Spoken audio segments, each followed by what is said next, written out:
The Legend of Zelda Skyward Sword. I remember when this game first came out. It seems like it was such a long time ago, but it's only been roughly 7 years since the game hit the market.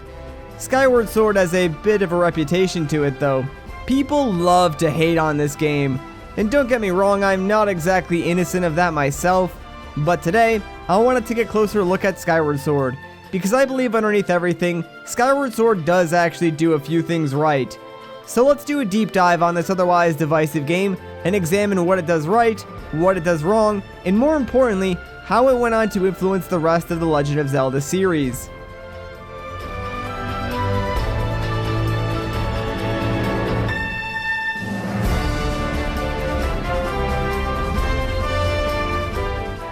The characters in Skyward Sword are certainly one of the game's strong suits. The supporting cast is generally done very well, but I'm really only going to focus on the 4 main characters here.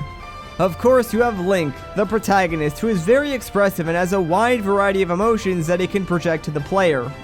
He comes off as a generally friendly and maybe even somewhat vulnerable person, but when the time comes, despite his inner conflict, he finds the courage he needs to become the hero that he's destined to be.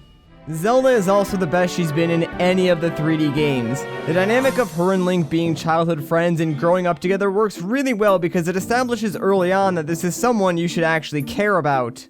She has a level of sass and confidence to her that makes her seem strong and independent.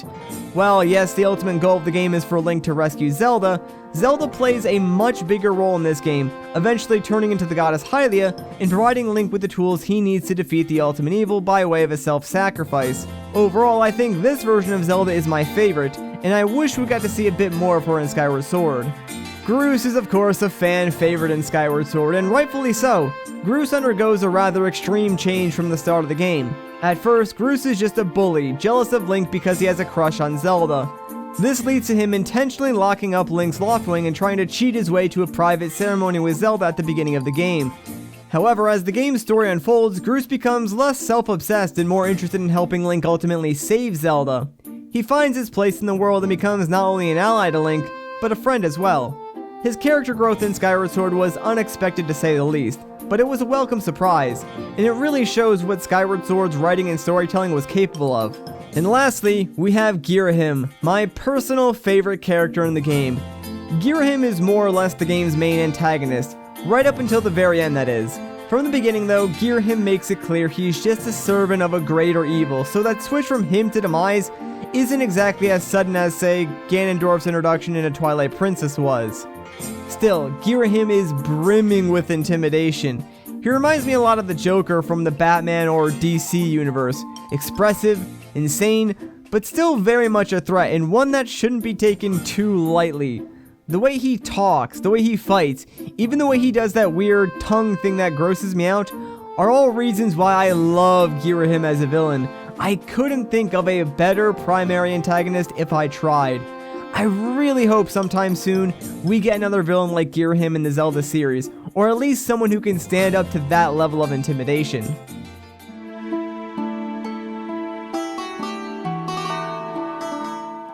The Legend of Zelda Skyward Sword released back in November of 2011. Back then, the gaming industry, and Nintendo in general, were in a bit of a weird spot. The Wii was a tremendous success for them. Its unique controls and inviting games opened Nintendo up to the casual market. People who maybe weren't as experienced with gaming, but were just getting into it. Because this market was so large and, more importantly, profitable, Nintendo made some changes when developing software for the Wii. A more accessible approach was taken as not to shun that new casual market, but instead welcome them with open arms. While this inherently wasn't a bad thing, it meant that Nintendo's hardcore audience was no longer its first priority. This was when Nintendo started to make games a little easier, almost too easy, or they introduced things like the Super Guide that would pretty much play the game for you. Unfortunately, these design philosophies crept its way into Skyward Sword in the form of Link's companion. As a character, Fi is quite interesting. Her backstory is this: she's the spirit created to live inside the Master Sword by the goddess Hylia. Her goal is to guide the hero on his journey to stop the impending destruction caused by the game's antagonist's demise. On the surface, that's an incredibly cool backstory for a character to have, and so much could have been done with that. Unfortunately, Nintendo chose to limit Fi's personality to something that resembles a robot. and is most remembered for telling you the percentage of success or if your batteries are low. The fact of the matter is, for a lot of people, Fi becomes this annoying character that interrupts you or tells you the solution to a puzzle before you've had a chance to figure it out. She often breaks your immersion and then ruins the satisfaction you would normally get from finding a solution on your own. I can't think of a worse way to implement a companion character. However, towards the very end of the game, you get to see a more human side of Fi. A touching farewell scene where her job is complete and she begins to fade back into the Master Sword, which is both memorable and heartbreaking at the same time. This scene alone made me love this character. No matter how much she bothered me throughout the main game, no matter how frustrating it was not to be able to shut her up sometimes, Fi suddenly had a sense of real character development, and it's that small, tiny glimpse of personality and growth that make me wish Nintendo did more with her. It kills me for that a majority of the game, Fi is just the annoying kid that won't leave you alone, almost akin to Navi from Ocarina of Time.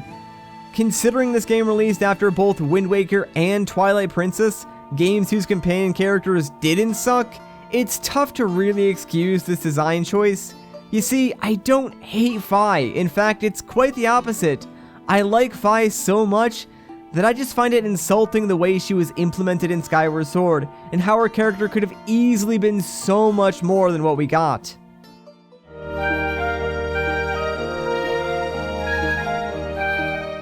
The story of Skyward Sword is one of the most universally praised aspects of this otherwise divisive game, and I tend to agree.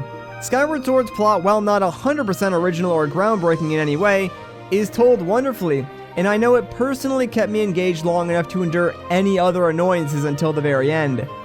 You have to remember that Skyward Sword is serving as a prequel to the entire Legend of Zelda series, and as such, I'm sure the team was somewhat limited in how they could write a compelling narrative, while also working in the origins of what are now staples in the franchise, such as the Master Sword, the relationship of Link, Zelda, and Ganon/Demise, and of course the creation of the Kingdom of Hyrule.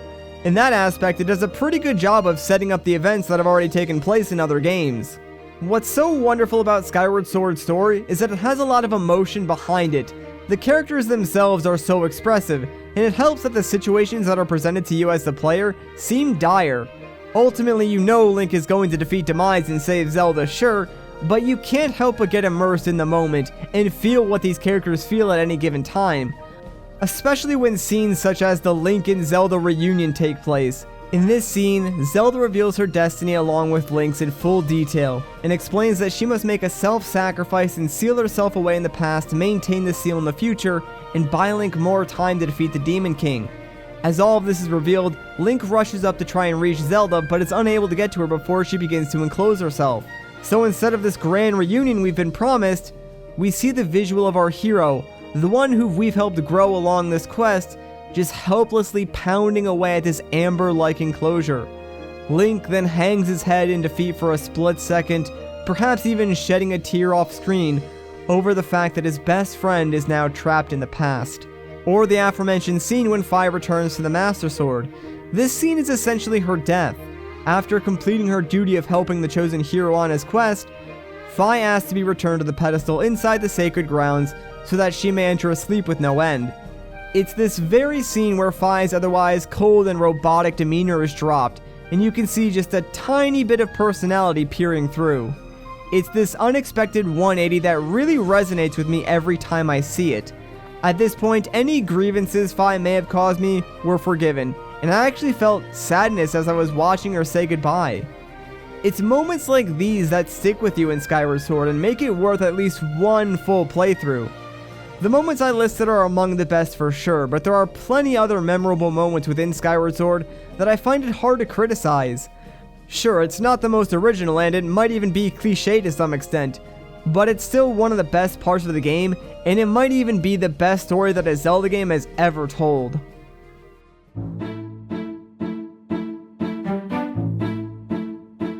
Where everything starts to fall apart though is in the pacing of the game. Skyward Sword is, for lack of a better way to describe it, slow and repetitive at times. The beginning of the game starts off with cutscenes to introduce the story, and a lengthy tutorial section that tries to disguise itself as sort of a slice-of-life anime episode. A group of bullies hide Link's bird, he has to get it back in time for the wing ceremony in order to graduate from the Knights Academy, and so on and so forth. This entire segment takes place over the course of, say, 30 to 45 minutes depending on how quickly you can complete everything. Soon after, Zelda will get flung down to the surface, and that's when the game really begins, and it actually starts to feel like a Zelda game. Some might say the juxtaposition between the initial calm and peaceful opening segments compared to the more exciting gameplay you've come to expect from Zelda is a welcome change, but I tend to disagree. Skyward Sword's dull opening is one of the main reasons why I tend to replay it the least out of any other games in the Zelda series. On top of that, the game has a lot, and I mean a lot, of filler content. Mentally, I like to split Skyward Sword up into 5 parts. The opening, which we already went over, then followed by 3 main acts, and the conclusion. Let's briefly go over what happens in each act. Act 1 begins when Link lands on the surface in the Faron region. Here you meet Impa, who points you in the right direction, and you pretty much spend the rest of the time playing catch up to Zelda, following her around to the Elden region, before you eventually do catch up with her at the Temple of Time in the Lanayru region. At this point you get a harp, and as Zelda passes through a time gate, you're told to go back to the sealed grounds in the Faron region, and the Gate of Time is destroyed so you can't follow them. This for me is about where Act 2 begins. When you return to the sealed ground, you fight the Imprisoned, and this is where things go real south real quick. The Imprisoned isn't a particularly hard fight, it's just that it's pretty dull, and it's repeated a total of 3 times in the game, even more if you want to get the Hylian shield. After you defeat the Imprisoned, Impa tells you have to power up your sword with 3 sacred flames in order to activate another time gate to reach Zelda. Oh, and guess what? To get those flames, you have to prove yourself worthy by completing 3 trials. But in order to gain access to those trials, you first need to learn 3 songs. You end up going back to Skyloft to open up an area called the Thunderhead, learn the first song, go back to Faron, complete the trial, complete a temple, infuse your sword with the flame, go back up to the Thunderhead to learn a new song, do another trial, finish a temple, infuse the blade, and one more time you go back to the Thunderhead, learn a song, complete a temple, and infuse the blade, and then you can go back to Faron and finally reunite with Zelda, only for her to tell you that you have to find the Triforce before she seals herself away and Act 2 ends. Act 3 begins with you searching for the Triforce.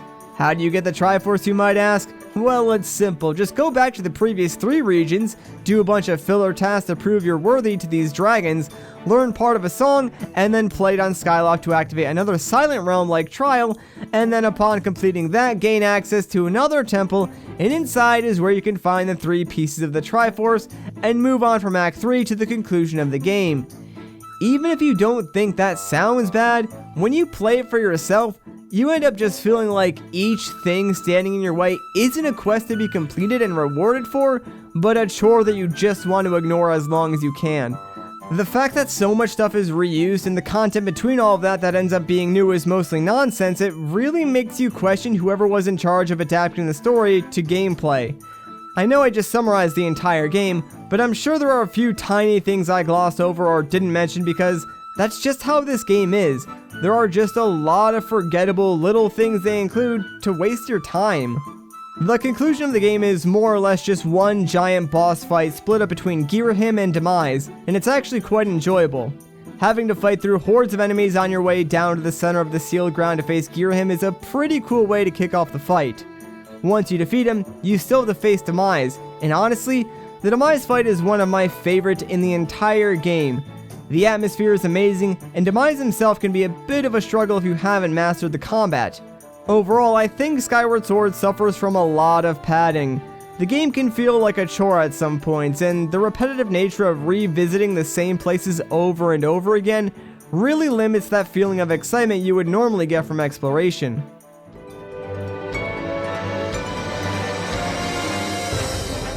Which of course brings me to the world of Skyward Sword. The world is essentially split up into 3 sections: Skyloft, the Sky or the Overworld, and the Surface, which includes the 3 major regions of the game. Starting with Skyloft, well, there isn't a whole lot to say, mainly because outside of the first hour of the game, you really don't spend a lot of time here. The game does force you to come back here every now and again to continue the plot, but unless you're actively doing the side quest for 100% completion, or you want to upgrade your gear, there isn't a huge reason to ever stay in Skyloft for very long. Skyloft just ends up becoming a detour on your way to whatever other destination you're trying to get to. Next would be the sky, and the sky, well, the sky just sucks. The only way you can travel across it is on the back of your loft wing, which is fine, and I won't even complain about the inclusion of waggle controls to flap your bird's wing because at least it's something. The problem with Skyward Sword's overworld is just that it's empty. There's very little to do in the sky. A few small floating rock islands here and there to hide goddess cubes on, 1 or 2 mini games, and the lumpy pumpkin. That's basically all there is to it. You have all the stuff inside the Thunderhead, but really nothing in there is important besides the Isle of Song, so that doesn't exactly add a whole lot. Wind Waker's Great Sea is often criticized for being a dull overworld, but even that is far better than Skyward Sword's Sky.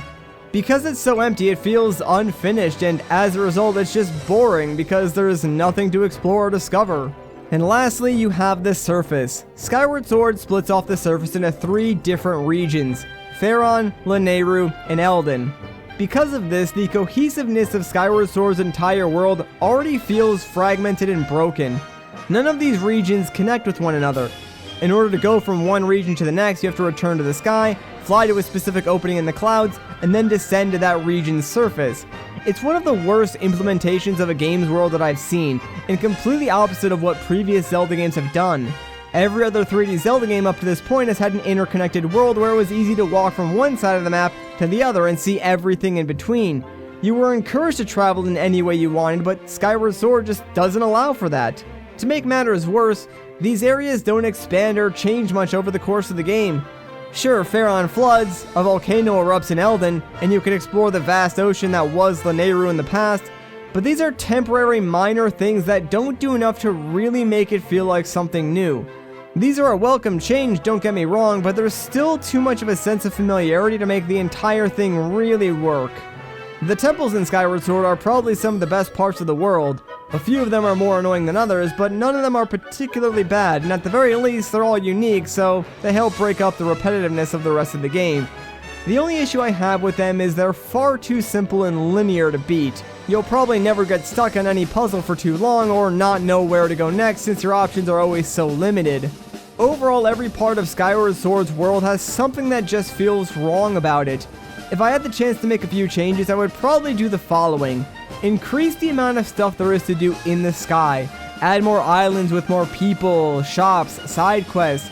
Make the sky fun and inviting. Add a day-night cycle. Maybe even change the color of the sky to make it more welcoming. Make every visit to Skyloft worthwhile. You as the player should want to visit Skyloft after a major story beat so you can see what's new and what's changed, and more importantly, what you can now access given your new items or skills. Change the overworld entirely. Once you clear a region for the first time, have the areas all connect so you can travel between them on foot without going back to the sky. This would make the world feel so much larger, and now you can use that extra space to put more story content into. So instead of going back to each main spot 3 times, you can go there once, and instead you travel to areas nearby that you couldn't reach before. All of this would make Skyward Sword seem like a much larger game than it really is, and it might even improve the pacing of the story as a result.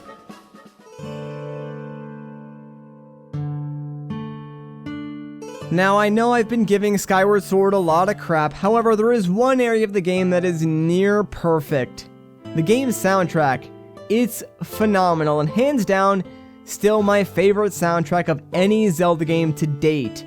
A full orchestra has done wonders to those iconic blips and bleeps we've come to love from Zelda, and every new track in the game has just so much thought put into it that I can't even begin to describe my love for it. Here, just listen to a few of my favorites.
Musically, Skyward Sword is a treat. If you're a fan of Zelda or even music in general, you need to listen to it. Some tracks are calm and peaceful, others are a roaring symphony designed to build tension during a big fight, and others are just there in the background to add a little extra ambience to your adventure. Overall, I've got nothing bad to say about the music in Skyward Sword, as I think it's one of the game's strongest assets.